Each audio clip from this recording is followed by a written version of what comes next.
une anthologie des lectures des paroles de Dieu Tout-Puissant.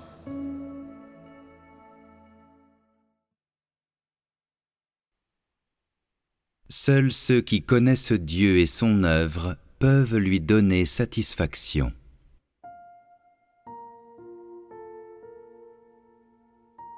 L'œuvre du Dieu incarné comprend deux parties. Quand il s'est fait chair pour la première fois, les gens n'ont pas cru en lui et ne l'ont pas connu, et ils ont cloué Jésus sur la croix. Ensuite, quand il s'est fait chair pour la deuxième fois, les gens n'ont toujours pas cru en lui, encore moins l'ont-ils connu, et une fois encore, ils ont cloué Christ sur la croix. L'homme n'est-il pas l'ennemi de Dieu ? Si l'homme ne le connaît pas, comment l'homme pourrait-il être l'intime de Dieu ? Comment pourrait-il être qualifié pour rendre témoignage à Dieu ? Prétendre aimer Dieu, servir Dieu et glorifier Dieu, tout cela n'est-il pas qu'un vulgaire mensonge ? Si tu consacres ta vie à ces choses irréalistes et difficilement applicables, ne peines-tu pas en vain ? Comment peux-tu être l'intime de Dieu quand tu ne sais même pas qui est Dieu ? Une telle quête n'est-elle pas vague et abstraite ? N'est-elle pas déloyale ? Comment peut-on devenir l'intime de Dieu ? Quelle est la signification pratique d'être un intime de Dieu ? Peux-tu être un intime de l'Esprit de Dieu ? Peux-tu voir comme l'Esprit est grand et exalté ? Être l'intime d'un Dieu invisible, intangible, n'est-ce pas vague et abstrait ? Quelle est la signification pratique d'une telle quête ? Tout cela n'est-il pas un vulgaire mensonge ? Ce que tu cherches, c'est de devenir l'intime de Dieu, mais en fait, tu es le chien de manchon de Satan, car tu ne connais pas Dieu, et tu cherches le Dieu de toutes choses inexistant, qui est invisible, intangible et issu de tes propres notions. Vaguement parlant, un tel Dieu, c'est Satan, et en pratique, c'est toi-même. Tu cherches à être ton propre intime. Pourtant, tu dis toujours chercher à devenir l'intime de Dieu. N'est-ce pas un blasphème ? Quelle est la valeur d'une telle quête ? Si l'Esprit de Dieu ne devient pas chair, alors l'essence de Dieu est simplement un esprit de vie invisible, intangible, informe et amorphe, de type immatériel, inaccessible et incompréhensible à l'homme. Comment l'homme pourrait-il être l'intime d'un esprit incorporel, merveilleux et insondable comme celui-ci ? N'est-ce pas une blague ? Un tel raisonnement absurde et boiteux n'est pas valable et s'applique difficilement. Si l'homme créé est d'une nature fondamentalement différente de l'Esprit de Dieu, alors comment les deux pourraient-ils être intimes ? Si l'Esprit de Dieu ne s'était pas matérialisé dans la chair, si Dieu n'était pas devenu chair et ne s'était pas humilié en devenant un être créé, alors l'homme créé ne serait ni qualifié ni capable d'être son intime. Et à part ces croyants pieux qui pourraient avoir le privilège d'être des intimes de Dieu après que leur âme est entrée au ciel, la plupart des personnes seraient incapables de devenir intimes de l'Esprit de Dieu. Et si les hommes veulent devenir les intimes de Dieu dans le ciel, sous la direction du Dieu incarné, ne sont-ils pas des non-humains étonnamment stupides ? Les hommes sont simplement en quête de la fidélité envers un Dieu invisible et n'accordent pas la moindre attention au Dieu qui peut être vu, car il est si facile de chercher un Dieu invisible. Les hommes pourraient faire cela de quelque manière qu'ils veulent, mais la recherche du Dieu visible n'est pas aussi facile. L'homme qui cherche un Dieu vague est absolument incapable d'être avec Dieu, car les choses qui sont vagues et abstraites sont toutes imaginées par l'homme et ne peuvent pas être acquises par l'homme. Si le Dieu qui est venu parmi vous était un Dieu sublime et exalté qui vous était inaccessible, alors comment pourriez-vous saisir sa volonté? Et comment pourriez-vous le connaître et le comprendre? S'il a fait seulement son œuvre et n'a eu aucun contact normal avec l'homme, ou n'avait pas d'humanité normale et était inaccessible aux simples mortels, alors, même s'il a accompli beaucoup d'œuvres pour vous, et que vous n'avez eu aucun contact avec lui et étiez incapable de le voir, comment pourriez-vous le connaître? Sans cette chair dotée d'une humanité normale, l'homme n'aurait aucun moyen de connaître Dieu. C'est seulement grâce à l'incarnation de Dieu que l'homme est qualifié pour être l'intime de Dieu dans la chair. Les hommes deviennent les intimes de Dieu parce qu'ils entrent en contact avec lui, parce qu'ils vivent avec lui et restent en sa compagnie, et ainsi progressivement arrivent à le connaître. Si ça n'avait pas été le cas, la recherche de l'homme ne serait-elle pas en vain? Autrement dit, ce n'est pas tout à fait grâce à l'œuvre de Dieu que l'homme est capable d'être l'intime de Dieu, mais grâce à la réalité et à la normalité du Dieu incarné. C'est seulement parce que Dieu se fait chair que les hommes ont la chance d'accomplir leur devoir et la chance d'adorer le vrai Dieu. N'est-ce pas là la vérité la plus réelle et la plus concrète? Maintenant, veux-tu toujours être l'intime de Dieu qui est dans le ciel?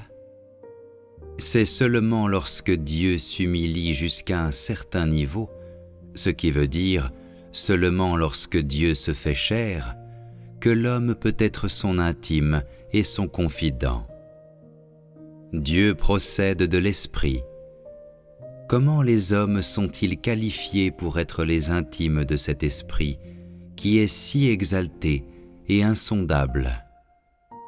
C'est seulement quand l'Esprit de Dieu descend dans la chair et devient une créature avec la même forme extérieure que l'homme, que les hommes peuvent comprendre sa volonté et réellement être acquis par lui. Il parle et travaille dans la chair, partage les joies, les peines et les tribulations de l'humanité, vit dans le même monde que l'humanité, protège l'humanité et la guide, et à travers cela, il purifie les hommes et leur permet de recevoir son salut et sa bénédiction. Ayant acquis ces choses, les hommes comprennent vraiment la volonté de Dieu, et c'est seulement à ce moment qu'ils peuvent être les intimes de Dieu. Il n'y a que ça de pratique. Si Dieu était invisible et intangible aux hommes, comment pourrait-il alors être ses intimes? N'est-ce pas là une doctrine creuse? Ayant cru en Dieu jusqu'à maintenant, beaucoup de gens continuent de rechercher ce qui est vague et abstrait. Ils n'ont aucune compréhension de la réalité de l'œuvre de Dieu aujourd'hui et continuent de vivre de lettres et de doctrines. En outre, la plupart se doivent encore de pénétrer la réalité de nouvelles expressions telles que la nouvelle génération de ceux qui aiment Dieu, l'intime de Dieu, un exemple et un modèle de l'amour de Dieu, le style de Pierre. Par contre, leur recherche est encore vague et abstraite. Ils continuent de chercher à tâtons dans la doctrine et ne comprennent pas la réalité de ces mots. Lorsque l'Esprit de Dieu se fait chair, tu peux voir et toucher son œuvre dans la chair. Pourtant, si tu n'es toujours pas capable de devenir son intime, si tu n'es toujours pas capable d'être son confident, alors comment pourrais-tu être le confident de l'Esprit de Dieu? Si tu ne connais pas le Dieu d'aujourd'hui, comment peux-tu faire partie de la nouvelle génération de ceux qui aiment Dieu? Ces expressions ne sont-elles pas des lettres et des doctrines creuses? Es-tu capable de voir l'Esprit et de saisir sa volonté? Ces expressions ne sont-elles pas creuses? Il ne te suffit pas simplement de prononcer ces expressions et ces termes, de même que tu ne peux pas obtenir la satisfaction de Dieu par la seule résolution. Tu es satisfait seulement de prononcer ces paroles, et tu le fais pour satisfaire tes propres désirs, pour satisfaire tes propres idéaux irréalistes, et pour satisfaire tes propres notions et ta propre pensée. Si tu ne connais pas le Dieu d'aujourd'hui, alors peu importe ce que tu fais, tu seras incapable de satisfaire ce que désire le cœur de Dieu. Qu'est-ce que ça signifie d'être un confident de Dieu? Tu n'arrives toujours pas à le comprendre? Étant donné que l'intime de Dieu, c'est l'homme, alors Dieu est aussi homme, c'est-à-dire que Dieu s'est fait chair et s'est fait homme. Seuls ceux qui sont du même genre peuvent s'appeler confidents les uns les autres. C'est alors seulement qu'ils peuvent être considérés comme des intimes. Si Dieu procédait de l'Esprit, comment l'homme créé pourrait-il devenir son intime? Ta croyance en Dieu, ta quête de la vérité, et même la façon dont tu te comportes, devrait tout être fondé sur la réalité. Tout ce que tu fais doit être pratique, et tu ne dois pas rechercher des choses qui sont illusoires et imaginaires. Il n'y a aucun mérite à se comporter de la sorte, et de plus, une telle vie n'a aucun sens. Parce que ta quête et ta vie ne sont menées sur rien d'autre que le mensonge et la tromperie, et que tu ne cherches pas les choses qui ont une valeur et un sens, les seules choses dont tu hérites alors ne sont qu'un raisonnement et une doctrine absurde qui ne relèvent pas de la vérité. De telles choses n'ont aucun rapport avec l'importance et la valeur de ton existence et ne peuvent que t'entraîner dans un domaine creux. De cette façon, toute ta vie sera dénuée de valeur et de sens. Et si tu ne cherches pas à donner du sens à ta vie, alors tu pourrais vivre une centaine d'années, et tout ceci pour rien. Comment pourrait-on appeler cela une vie humaine? N'est-ce pas réellement la vie d'un animal? De même, si vous essayez de suivre la voie de la croyance en Dieu, mais ne faites aucun effort pour chercher le Dieu qui peut être vu, et adorer au contraire un Dieu invisible et intangible, alors une telle quête n'est-elle pas encore plus vaine? En fin de compte, ta quête deviendra un tas de décombres. Quel serait pour toi l'avantage d'une telle quête? Le plus gros problème qu'il y a avec l'homme, c'est qu'il n'aime que des choses qu'il ne peut pas voir ni toucher, des choses qui sont extrêmement mystérieuses et merveilleuses, et qui échappent à l'imagination de l'homme et sont inaccessibles par le commun des mortels. Plus ces choses sont irréalistes, plus elles sont analysées par les hommes, et les gens les cherchent même sans se soucier de tout le reste, et s'efforcent de les acquérir. Plus elles sont irréalistes, plus les gens les scrutent et les analysent minutieusement, allant même jusqu'à en faire, de manière exhaustive, leurs propres idées. En revanche, plus les choses sont réalistes, plus les gens en sont dédaigneux. il les regarde simplement de haut et avec même un air méprisant. N'est-ce pas précisément votre attitude par rapport à l'œuvre réaliste que j'accomplis aujourd'hui ? Plus de telles choses sont réalistes, plus vous aurez des préjugés contre elles. Vous ne passez pas de temps du tout à les examiner, mais vous les ignorez simplement.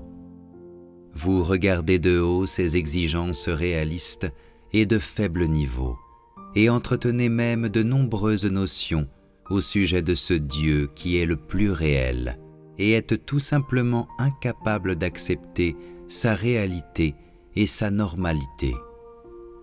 De cette façon, ne vous en tenez-vous pas à une croyance vague ?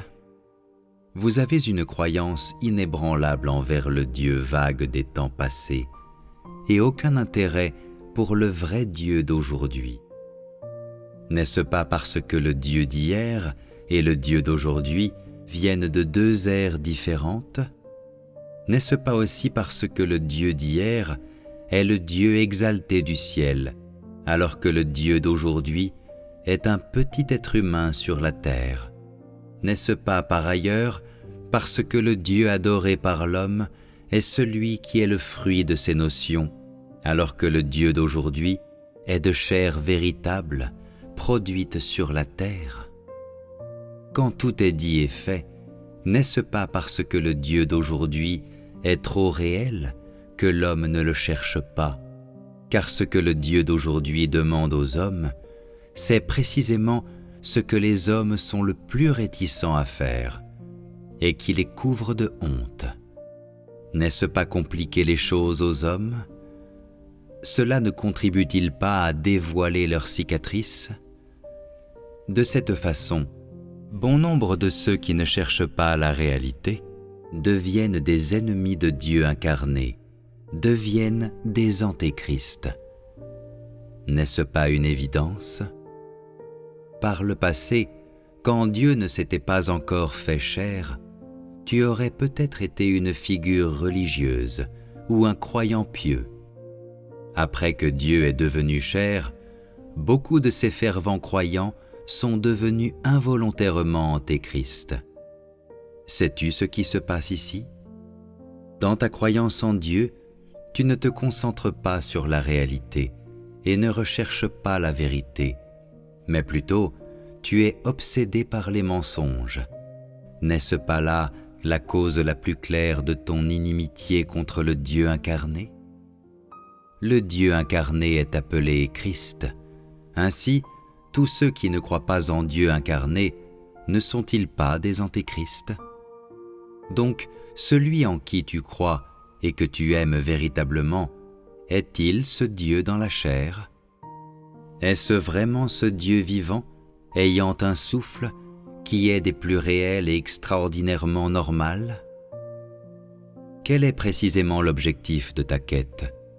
Est-il au ciel ou sur la terre? Est-il une notion ou est-il la vérité? Est-il Dieu ou est-il un être surnaturel? En fait, la vérité est le plus réel des aphorismes de la vie et le plus important des aphorismes de toute l'humanité. Car c'est ce que Dieu exige des hommes et c'est aussi l'œuvre accomplie par Dieu en personne. C'est pourquoi elle est appelée l'aphorisme de la vie. Cet aphorisme n'est pas un résumé, ni une citation célèbre d'un grand personnage. C'est plutôt la déclaration adressée à l'humanité par le Maître du ciel et de la terre et de toutes choses. Ce ne sont pas des paroles résumées par les hommes, mais c'est la vie inhérente de Dieu. C'est pourquoi elle est appelée le plus important des aphorismes de la vie. La quête des hommes à mettre en pratique la vérité est l'accomplissement de leur devoir, c'est-à-dire que c'est la quête de la satisfaction de l'exigence de Dieu. L'essence de cette exigence est la plus réelle de toutes les vérités, et non une doctrine creuse accessible à aucun homme. Si ta quête n'est rien d'autre qu'une doctrine et ne contient pas la réalité, ne te rebelles-tu pas contre la vérité? N'es-tu pas quelqu'un qui s'attaque à la vérité? Comment une telle personne peut-elle être quelqu'un qui cherche à aimer Dieu? Les personnes qui ne sont pas au fait de la réalité sont celles qui trahissent la vérité, et elles sont toutes intrinsèquement rebelles. Peu importe comment tu cherches, tu dois avant tout le reste comprendre l'œuvre que Dieu réalise aujourd'hui, et tu dois savoir quelle est l'importance de cette œuvre. Tu dois comprendre et connaître le type d'œuvre que Dieu apporte quand il vient dans les derniers jours, quel tempérament il apporte et ce qui sera accompli en l'homme. Si tu ne connais pas ou ne comprends pas l'œuvre qu'il est venu accomplir dans la chair, alors comment peux-tu saisir sa volonté et comment peux-tu devenir son intime? En fait, devenir l'intime de Dieu n'est pas compliqué, mais ce n'est pas non plus simple. Si les gens peuvent le comprendre parfaitement et le mettre en pratique, alors ce n'est plus compliqué. Si les gens ne peuvent pas le comprendre parfaitement, alors ça devient beaucoup plus difficile et en plus, ils deviennent enclins à être conduits dans le vague par leur recherche.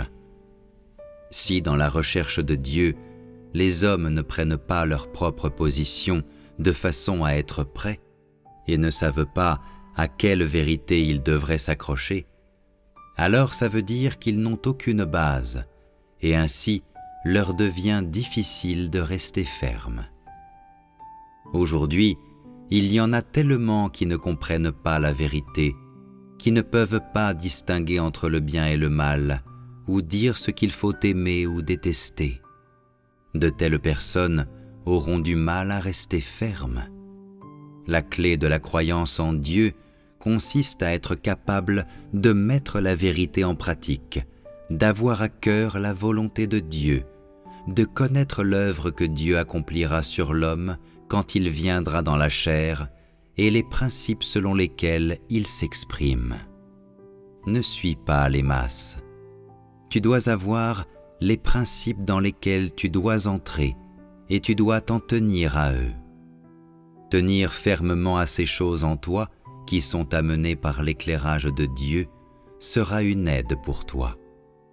Si tu ne le fais pas, aujourd'hui tu vireras à gauche, demain tu vireras à droite, et tu ne gagneras jamais rien de réel. Un tel comportement ne te profite en rien dans ta propre vie. Ceux qui ne comprennent pas la vérité suivent toujours les autres.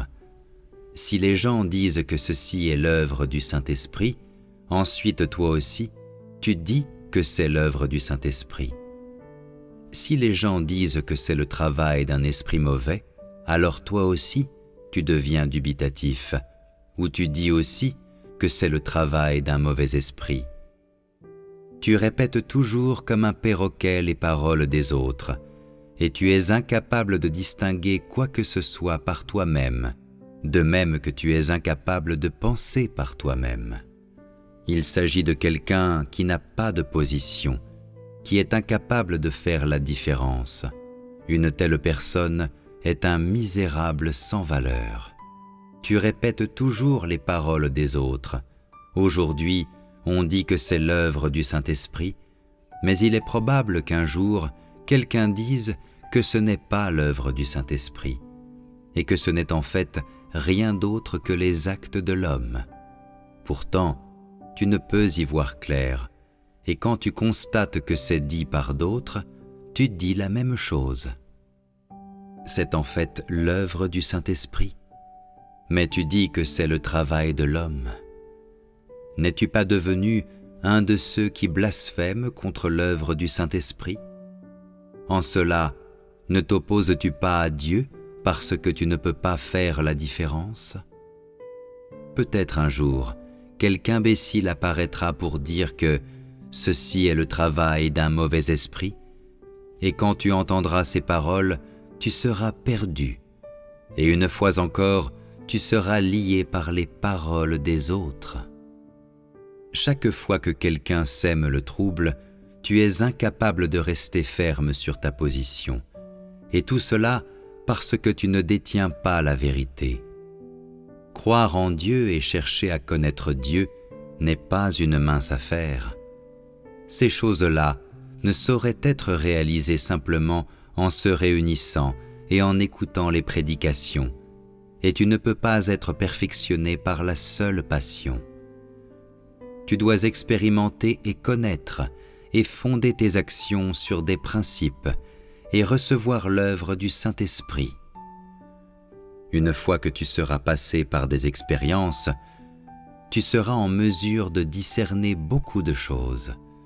Tu seras en mesure de faire la distinction entre le bien et le mal, entre la justice et la méchanceté, entre ce qui est de chair et de sang et ce qui est de la vérité. Tu devrais être en mesure de faire la différence entre toutes ces choses. Et ce faisant, peu importe les circonstances, tu ne seras jamais perdu. C'est seulement ça, ta vraie stature. Connaître l'œuvre de Dieu n'est pas une mince affaire. Tu dois avoir des normes et un objectif dans ta quête. Tu dois savoir comment chercher le vrai chemin, comment apprécier si, oui ou non, c'est le vrai chemin, et si, oui ou non, c'est l'œuvre de Dieu. Quel est le principe le plus fondamental dans la recherche du vrai chemin? Tu dois pouvoir déterminer de cette manière si, oui ou non, il s'agit de l'œuvre du Saint-Esprit, si, oui ou non, ces paroles sont l'expression de la vérité, de qui elles témoignent et ce que cela peut apporter. Distinguer le vrai chemin du faux chemin nécessite de considérer plusieurs aspects de la connaissance de base. Le plus fondamental de tous étant la faculté à dire si, oui ou non, l'œuvre du Saint-Esprit y est présente. Car la substance de la croyance des hommes en Dieu est la croyance en l'Esprit de Dieu, et même leur croyance en Dieu incarné existe parce que cette chair est la personnification de l'Esprit de Dieu, ce qui veut dire qu'une telle croyance est toujours une croyance en l'Esprit. Il existe des différences entre l'Esprit et la chair, mais parce que cette chair vient de l'Esprit, et est la parole faite chair, ce en quoi l'homme croit est donc encore l'essence inhérente de Dieu. Donc, à distinguer si, oui ou non, c'est le vrai chemin, tu dois par-dessus tout chercher à savoir si, oui ou non, il a l'œuvre du Saint-Esprit. Après quoi, tu dois chercher à savoir si, oui ou non, il y a de la vérité dans ce chemin. La vérité est le tempérament de vie de l'humanité normale, ce qui veut dire que ce qui était attendu de l'homme quand Dieu le créa au commencement, à savoir une humanité normale dans son intégralité, y compris la raison, la perspicacité, la sagesse de l'homme et les connaissances de base inhérentes à la nature de l'homme.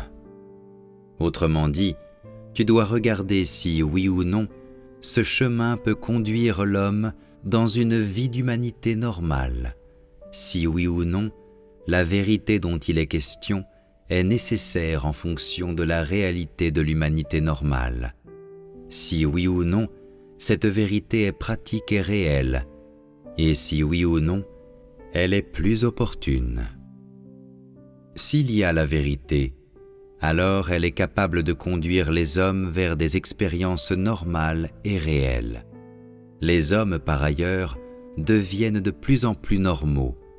Leur bon sens humain devient de plus en plus complet. Leur vie dans la chair et la vie spirituelle deviennent de plus en plus ordonnées et leurs émotions deviennent de plus en plus normales. Tel est le deuxième principe.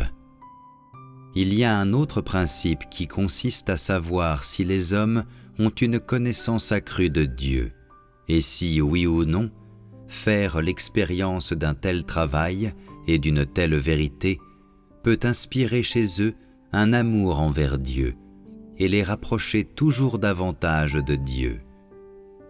Par ce principe, on peut évaluer si, oui ou non, ce chemin est le vrai chemin.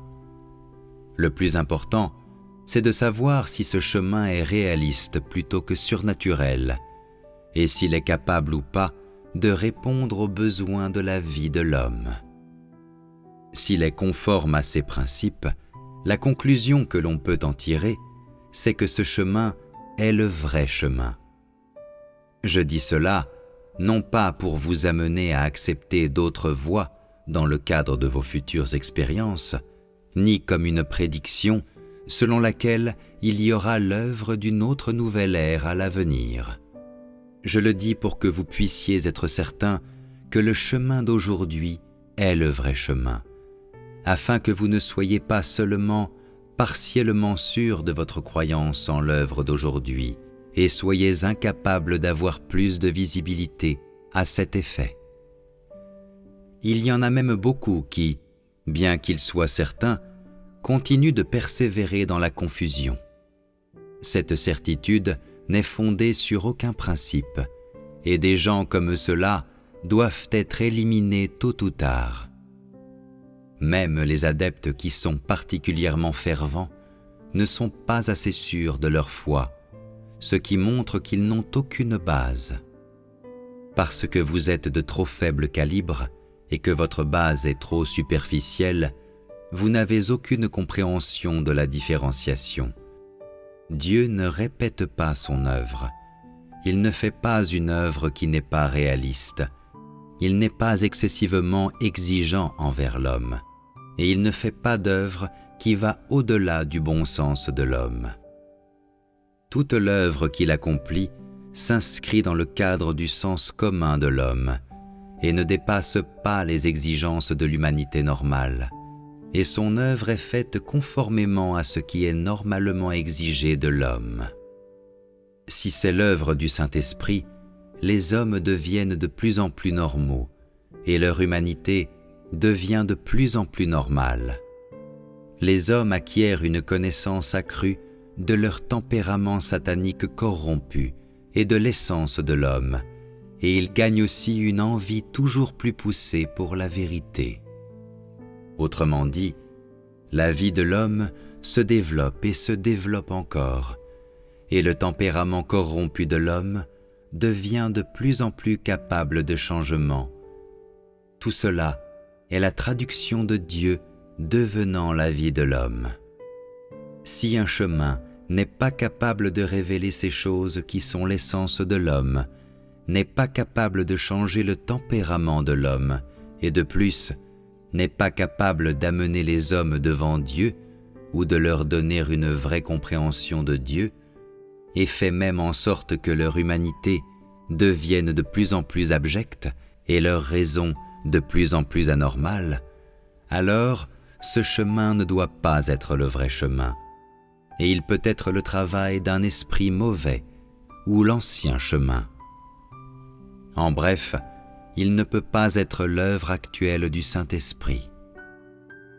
Vous avez cru en Dieu pendant toutes ces années, pourtant vous n'avez pas la moindre idée des principes qui permettent d'établir la différence entre le vrai chemin et le faux chemin, ou de chercher le vrai chemin. La plupart des gens ne sont même pas intéressés par ces questions. Ils vont simplement où se trouve la majorité et répètent ce que la majorité dit. Comment pourrait-il s'agir de quelqu'un qui cherche le vrai chemin? Et comment de telles personnes peuvent-elles trouver le vrai chemin? Si tu comprends ces quelques principes clés, alors quoi qu'il arrive, tu ne seras pas déçu. Aujourd'hui, il est crucial que les gens soient capables de faire des distinctions. C'est ce que l'humanité normale devrait avoir, et ça doit faire partie de ce que les gens possèdent comme expérience. Si, même aujourd'hui, les hommes ne distinguent toujours rien pendant qu'ils sont dans la foi, et que leur raison humaine n'a toujours pas augmenté, alors les hommes sont trop bêtes, et leur quête est erronée et s'écartent du bon chemin. Il n'y a pas la moindre différenciation dans ta quête aujourd'hui Et même s'il est vrai, comme tu le dis, que tu as trouvé le vrai chemin, l'as-tu acquis? As-tu été capable de faire une quelconque distinction? Quelle est la substance du vrai chemin? Dans le vrai chemin, tu n'as pas gagné le vrai chemin. Tu n'as rien gagné de la vérité, ce qui veut dire que tu n'as pas réalisé ce que Dieu exige de toi, et par conséquent, il n'y a eu aucun changement dans ta corruption. Si tu continues à chercher de cette façon, tu finiras par être éliminé. Ayant été dans la foi jusqu'à ce jour, tu devrais être certain que le chemin que tu as pris est le bon, et tu ne devrais pas avoir de doute. Beaucoup sont toujours incertains et arrêtent de chercher la vérité à cause de quelques petits détails. Ces gens sont ceux qui n'ont aucune connaissance de l'œuvre de Dieu. Ils sont ceux qui suivent Dieu dans la confusion. Les gens qui ne connaissent pas l'œuvre de Dieu ne peuvent pas être ses intimes et ne peuvent pas lui rendre témoignage. Je conseille à ceux qui cherchent seulement des bénédictions et poursuivent seulement ce qui est vague et abstrait, de poursuivre la vérité le plus tôt possible, de sorte que leur vie ait un sens. Ne te fais plus d'illusions.